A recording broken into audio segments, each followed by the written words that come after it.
Assalamualaikum warahmatullahi wabarakatuh. Nama saya Muhammad Wahyu Hidayat, PPM 1940102026. Kali ini saya akan membacakan laporan di slide pertama.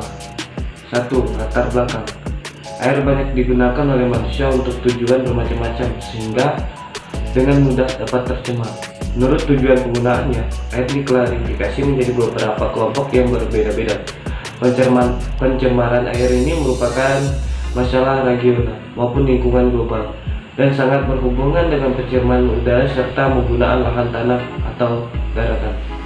Pencemaran lingkungan perairan dapat disebabkan oleh berbagai kegiatan masyarakat yang membuang limbah ke dalam perairan tanpa melakukan pengolahan terlebih dahulu, misalnya limbah domestik, limbah industri, limbah perkotaan, dan limbah rumah tangga. Salah satu limbah yang dibuang adalah deterjen. Sumber utama air limbah rumah tangga masyarakat Indonesia berasal dari buang ratusan ribu ton deterjen yang mengandung fosfor serta bahan organik lainnya ke saluran air, yang akibatnya juga mencemarkan perairan. Assalamualaikum warahmatullahi wabarakatuh. Perkenalkan, nama saya Nur Alfiansa, mahasiswa Fakultas Perikanan dan Ilmu Kelautan Universitas Borneo Utara. Di video ini saya akan menjelaskan pada slide kedua, yaitu latar belakang bagian kedua. Dengan meningkatnya penggunaan deterjen sebagai bahan pembersih dalam masyarakat berpotensi mengakibatkan terjadinya pencemaran lingkungan perairan. Kondisi perairan yang semakin buruk akan mempengaruhi organisme yang hidup di dalamnya. Suparjo 2009 dalam AINI 2013. Penggunaan deterjen di masyarakat semakin meningkat seiring dengan membaiknya pendapatan masyarakat. Hal ini dapat terlihat dari penggunaan deterjen per kapita sejalan dengan pertumbuhan gross domestic product atau GDP setiap tahunnya.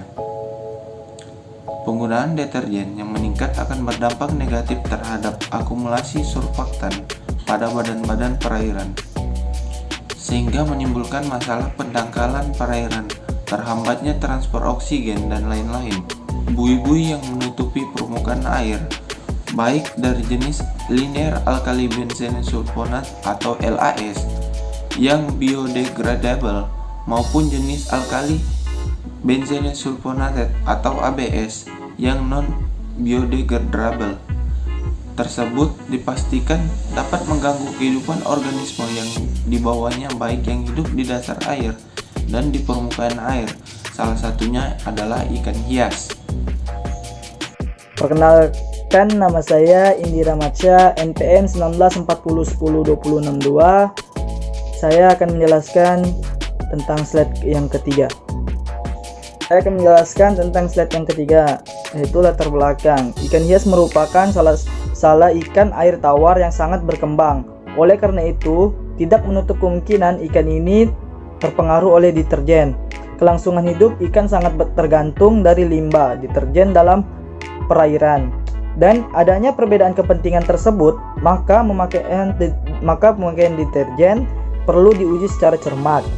Oleh karena itu, kami melakukan uji toksisitas akut yang berlangsung dalam jangka pendek untuk mengamati dampak bahan toksik pada ikan hias yang terpapar bahan toksik pada jangka 24 jam, 48 jam, 72 jam, dan 96 jam. Dengan penentuan uji toksisitas dapat dilakukan dengan analisis probit. Parameter yang dapat diamati pada uji toksisitas akut adalah mortalitas kematian. Suatu bahan kimia memiliki kemampuan toksik akut bila aksinya langsung dapat membunuh 50% atau lebih populasi uji dalam selang waktu yang pendek.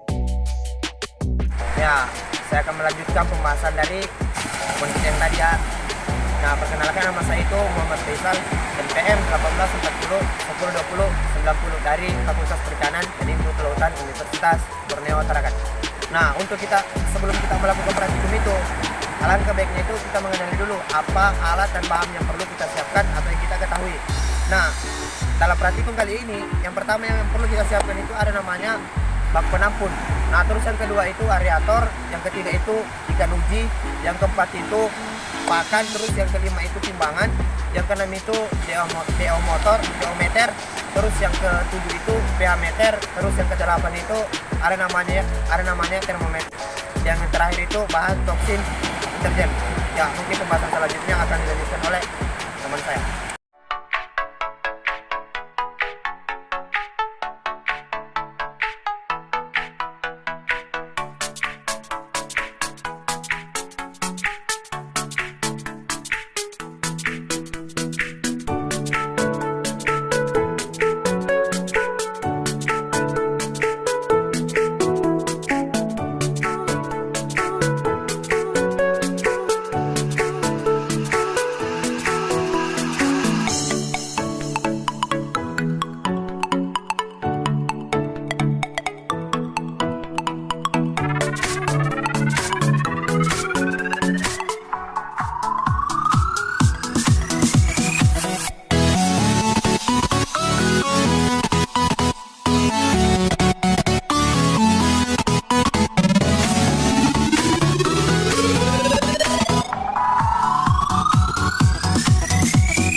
Nah, selanjutnya itu saya akan kembali lagi melanjutkan pembahasan teman saya yang tadi. Nah, di sini kita akan membahas tentang analisis data. Nah, analisis data yang kami gunakan pada saat perhitungan ini adalah dengan menggunakan Microsoft Excel dengan regresi linear dan analisis Provit LC50. Ya, terima kasih. Perkenalkan, nama saya Muhammad Akbar, FPM 1840 1020 03. Di sini saya akan membaca lanjutan dari hasil praktikum. Nah, di sini berdasarkan hasil pengamatan yang dilakukan dan dapat dilihat pada tabel dengan menggunakan 7 konsentrasi dari 10 sampel ikan hias yang digunakan dalam uji toksisitas akut menggunakan deterjen dengan konsentrasi 200 ppm 400 ppm, 600 ppm, 800 ppm, 1000 ppm, dan 1200 ppm. Didapatkannya semua ikan mati kurang dari 24 jam dan didapatkan nilai probit 7,37 karena nilai mortalitas konsentrasinya adalah 1000 dan 0 ppm. Garis miring GR garis miring 1 didapatkan juga nilai probit 0 karena tidak ada ikan yang mati. Saya Rizkawati. Di sini saya akan melanjutkan pembahasan yang telah dijelaskan sebelumnya oleh teman sekelompok saya. Langsung saja, menurut Harja Mulia pada tahun 1981, oksigen dalam air tidak boleh kurang dari 3 mg per liter.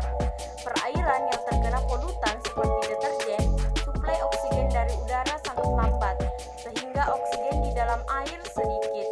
Umumnya, deterjen tersusun atas 3 kelompok, yaitu yang pertama, surfaktan sebagai bahan dasar deterjen sebesar 20-30%, builders atau senyawa fosfat sebesar 70-80%, dan bahan adiktif atau pemutih dan pewangi yang relatif sedikit, yaitu 2-8%. Surface active agent atau surfaktan pada deterjen digunakan untuk proses pembasahan dan pengikat kotoran, sehingga sifat dari deterjen dapat berbeda tergantung jenis surfaktannya.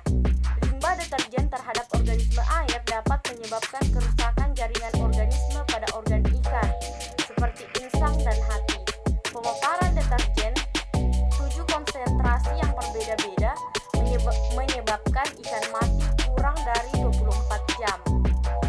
Hal ini menunjukkan bahwa semakin tinggi konsentrasi pada deterjen bubuk yang dipaparkan akan menurunkan kelangsungan hidup ikan, karena ikan tidak mampu untuk beradaptasi dengan kondisi semakin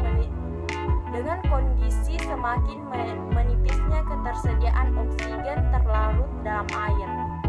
Hal ini menyebabkan terganggunya proses respirasi dan berlanjut pada kematian ikan, yang dibuktikan dengan kematian ikan-ikan dengan posisi tutup insang atau operculum yang terbuka, bahkan sampai mengeluarkan darah pada bagian insang. Pembahasan ke-9. Berdasarkan pada gambar grafik di samping hubungan log konsentrasi dengan nilai-nilai probit pada masing-masing konsentrasi, media uji bervariasi sejak waktu pemaparan 24 hingga 96 jam, di mana waktu pemaparan selama 24 jam menunjukkan bahwa media uji dengan konsentrasi 200, 400, 600, 800 sampai 1000 dan 1200 ppm atau mega menyebabkan semua ikan uji mati kurang dari 24 jam. Hanya ada konsentrasi 0 ppm, mg atau dengan nilai log sampai pada 96 hari keempat yang tidak adanya ikan yang mati. Selain itu, hasil uji juga didapatkan nilai probit yang sama, yaitu 7,37 dikarenakan setiap konsentrasi mati. Assalamualaikum, perkenalkan nama saya Yudha Yona, MPM 1940 10 20 55. Kesimpulan dan saran. Adapun kesimpulan yang kami dapatkan pada pengujian uji toksitas akut LC50 yang nilai probit 7,37 dikarenakan persen mortalitas dikoreksi adalah 100, dan tingkat kematian ikan juga akan semakin meningkat seiring meningkatnya konsentrasi deterjen yang ditambahkan. Saran pengujian toksisitas akut sebaiknya dilakukan beberapa kali pengulangan untuk mendapatkan hasil yang maksimal.